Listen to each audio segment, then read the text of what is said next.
जो कानून संविधान के अंतर्गत जो कानून संसद बनाएगी, दोनों सदन पास करके राष्ट्रपति विधिवत रूप से उसको बनाएंगे, उसको लेजिस्लेशन के रूप में लाएंगे, उसको मानना और उसको इम्प्लीमेंट करवाना सुप्रीम कोर्ट, हाई कोर्टों की, न्यायालयों की जिम्मेदारी है। मगर ये उल्टा ही हो गया। जो उन्होंने अपॉइंट्स कमीशन 2014 में बनाया, उसको भी आपने खारिज करके फिर कॉलेजियम पे ही रहे। भैया जब हमें 22.5% उसमें हिस्सेदारी मिलनी है, जो हमें 1952 में मिलती है, आज तो हमारे बहुत सारे जज होते हैं हाई कोर्टों में, सुप्रीम कोर्ट में भी होते, हो सकता है चीफ जस्टिस भी हमारा हो जाता। तो अभी तक तो हमारे बहुत सारे होते, अगर अपॉइंटमेंट का होता। अच्छा तो ये कि हमारा हस्तक्षेप हो जाए, सरकार का हस्तक्षेप हो जाए। और उधर जजेस वो अपना उत्तराधिकार नहीं छोड़ना चाहते। आज तो एक चीफ जस्टिस और 3 और जज, वहीं के सीनियर जज मिल करके वो अपने आप तय कर लेते हैं नाम किसको, और सरकार को सिर्फ भेजना होता है, वो अपने सिफारिश। और जो चीफ जस्टिस हैं, जब वो जाते हैं तो एक पर्ची में नाम लिख के चले जाते हैं और वो सरकार को भेज देते हैं कि भैया मेरे बाद चीफ जस्टिस ये होगा। ठीक है जी, अभी कोई कंपटीशन नहीं है वहाँ पर, कोई प्रतियोगिता नहीं है, कोई वो नहीं है। तो दोनों ही इसमें अब टकराव की स्थिति आ गई है। वहाँ कॉलेजियम सिस्टम को वो सुप्रीम कोर्ट, हाई कोर्ट छोड़ने को राजी नहीं है, और इसको नेशनल अपॉइंट्स कमीशन को ये सरकार लागू करना चाहती है।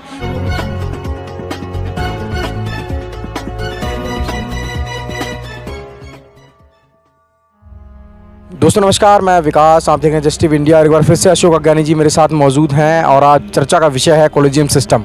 आखिर कॉलेजियम सिस्टम क्या है, जिसके बारे में दिलीप मंडल से लेकर तमाम पार्टियां, तमाम लोग कॉलेजियम पे बात कर रहे हैं। किरण रिजिजू भी संसद में इस तमाम कॉलेजियम सिस्टम के बारे में बात कर चुके हैं। अशोक अज्ञानी जी से जानते हैं क्या कहेंगे। अज्ञानी जी, ये जो कॉलेजियम सिस्टम है, इसका बहुजन जो देश का SC ST और OBC जो माइनॉरिटी है, उस पर इसका क्या फ़र्क पड़ने वाला है? देखिए, कॉलेजियम से बहुत फ़र्क पड़ा। 93 में सिस्टम को 10 जजों की खंडपीठ ने इसको मान्यता दी थी, और उन्होंने अपने आप ही एक सिस्टम क्रिएट कर लिया कि ये लड़ाई चल रही थी एक्चुअली इंदिरा गांधी से। और इंदिरा गांधी जब उसके इमरजेंसी के बाद इंदिरा आई, तब उस समय कई सारे ऐसे केस थे जो सीधा टकराव न्यायपालिका और कार्यपालिका के बीच में, सीधा सरकार और न्यायपालिका के बीच में कुछ इश्यूज़ को होके कर रहा था, क्योंकि वो एक दबंग लीडर थी। लेकिन 84 में उनकी मृत्यु के बाद, उनकी इंदिरा गांधी की, तो जब दूसरे लीडर आए तो उतने पावरफुल, इतने मजबूत थे नहीं। तो 10 जजों की, सुप्रीम कोर्ट के 10 जजों की बेंच ने वो जो भारत के बाबा साहब जो दे गए थे आर्टिकल 124 में, नेशनल जुडिशरी अपॉइंट्स कमीशन का जो प्रावधान करके गए थे कि जो हाई कोर्ट और सुप्रीम कोर्ट के जो जजेस जो भर्ती किए जाएंगे, जैसे UPSC है, जैसे ब्यूरोक्रेट्स भर्ती होते हैं UPSC में, उसका एग्ज़ाम होता है, प्रॉपर हर चीज़ होती है, सारी चीज़ें होती हैं। तो उस UPSC में से पूरा का पूरा पहले एग्ज़ाम होंगे, फिर इंटरव्यू होंगे, उसके बाद सिलेक्शन होगा उसके बाद। और उस UPSC में हमारा 22.5% हमारा SC ST का रिजर्वेशन है। और उसी तरह बाबा साहब ये नेशनल जुडिशियल अपॉइंट्स कमीशन का प्रावधान करके गए थे आर्टिकल 124 में। और कांग्रेस ने हमेशा से इस देश के सभी मेन चीज़ों का अवहेलना की है, संविधान को लागू नहीं किया। उनको तुरंत, जैसे ही संविधान 50 में लागू हुआ ना, तो उनको तुरंत उसके बाद उसको लाना चाहिए था ना, इसको कमीशन बना देना चाहिए था। हाई कोर्ट और सुप्रीम कोर्ट के जजेस उससे उनको एग्ज़ाम दे प्रक्रिया में गुजरते, और उनका प्रॉपर ढंग से इंटरव्यू होता, और उसके बाद वो वहाँ पर सेलेक्ट होते। और सबसे मज़े की बात ये होती कि उस अपॉइंट्स कमीशन अगर वो बन जाता, तो हमारा 22.5% उसमें जुडिशल कमीशन में, हाई कोर्ट, सुप्रीम कोर्ट में हमारे SC ST का 22.5% रिजर्वेशन उसमें तय हो जाता, जिससे कि आज सुप्रीम कोर्ट और हाई कोर्ट में हमारे 22.5% जजेस होते, जिससे कि हमें न्याय मिलने की संभावना मिलती। तो ये भारी नुकसान कांग्रेस ने हमारा किया। और जब ये कॉलेजियम सिस्टम आया 93 में, उस समय भी कांग्रेस की सरकार थी, और कांग्रेस ने उस समय कोई विरोध किया नहीं उसका।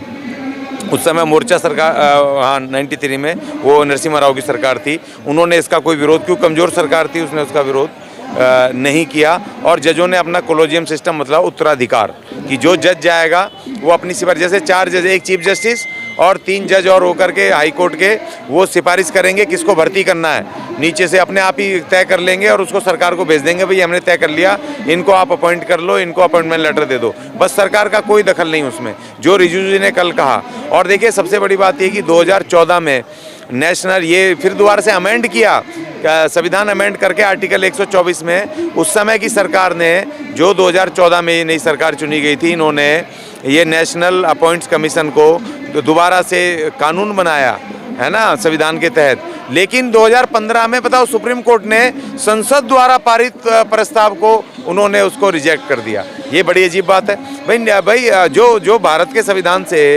प्रॉपर संसद की दोनों सदनों ने जिसको पास किया हो, राष्ट्रपति ने साइन किए हों, उसको आप कैसे वो कर दोगे बताओ। सुप्रीम कोर्ट इस तरह से सुप्रीम कोर्ट ने उसको रिजेक्ट कर दिया कि हम नहीं मानते इसको, मतलब संवैधानिक उसको नहीं मानोगे आप। कार्यपालिका को चुनौती दे रही है ना, न्यायपालिका कार्यपालिका को चुनौती दे रही है, तो पहली बार सुन रहे। जबकि होता ये है, भारत के संविधान में ये है कि जो कानून संविधान के अंतर्गत जो कानून संसद बनाएगी, दोनों सदन पास करके राष्ट्रपति विधिवत रूप से उसको बनाएंगे, उसको लेजिस्लेशन के रूप में लाएंगे, उसको मानना और उसको इम्प्लीमेंट करवाना सुप्रीम कोर्ट, हाई कोर्टों की, न्यायालयों की जिम्मेदारी है।